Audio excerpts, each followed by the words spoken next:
kenapa bisa kamu tuh mendapatkan predikat ranking pertama urutan pertama ya meraih nilai UTBK tertinggi. Mungkin teman-teman di sini tuh pada bertanya-tanya apa sih rumus Jitu gitu kan? Rumus Jitu meraih nilai UTBK tertinggi. Kalau tips and trick itu sebenarnya banyakin latihan soal.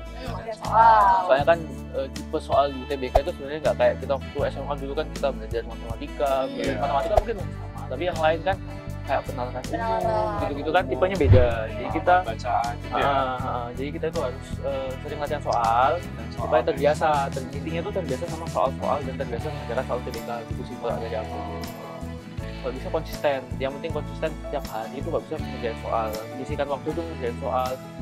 Belajar itu nggak perlu kayak hari ini mau belajar 4 jam gitu, itu menurutku nggak, kalau kerja sih kayak gitu.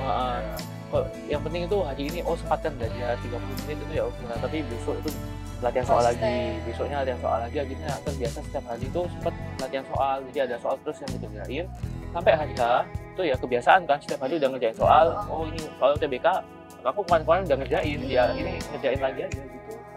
Oke, jadi sempatkan untuk belajar, jadi gak harus lama-lama, nggak harus berlama-lama, tapi konsisten. Nah, ntar kalau teman-teman sudah konsisten, terus sudah mulai ada kebiasaan, ya kan? Ntar akhirnya pas hari H itu bisa dimudahkan, nggak panik, nggak kaget, pas hari H-nya udah ready. Ya. Terus selain itu ada lagi nggak selain latihan soal? Menurutku tryout itu sangat membantu, ikut-ikut tryout, apalagi yang ada rankingan nasionalnya gitu-gitu. Kenapa? Karena biasanya itu, ini kalau dari pengalaman dan pengetahuanku aja, biasanya kan orang udah belajar, sebenarnya kalau ditanya, kayak sebelum UTBK ditanya, soal ini paling bisa ngerjain. Tapi pas hari kan ada yang nervous gitu kan, ngeblank gitu. Soalnya kan, tidak bisa dipungkiri, pas datang UTBK itu kan emang pressure, karena kan mencekam ya. Lihat begitu banyak orang yang ikut, udah lab komputer, soalnya dingin, AC gitu ya. Terus mau masuk awal apa dicek dulu, nggak ada logam gitu-gitu. Terus kan itu kita pas datang itu satu sesi dari berapa sesi dalam satu hari itu. Belum lagi ada berapa hari yang UTBK ini, ya intinya berapa banyak yang kita lawan lah. Kebanyakan kan kita masih berpikir gitu. Jadi gunanya tryout itu menurutku supaya tryout kan kita membiasakan diri terhadap suasananya, kita dikejar waktu menjadi soal gitu-gitu. Jadi nanti kita kebiasaan juga gitu. Terus rankingan nasionalnya itu juga berguna, bisa satu buat motivasi. Karena dulu waktu tryout juga nilaiku enggak. Kenapa? Gimana tuh? Gimana? Berapa sih dulu?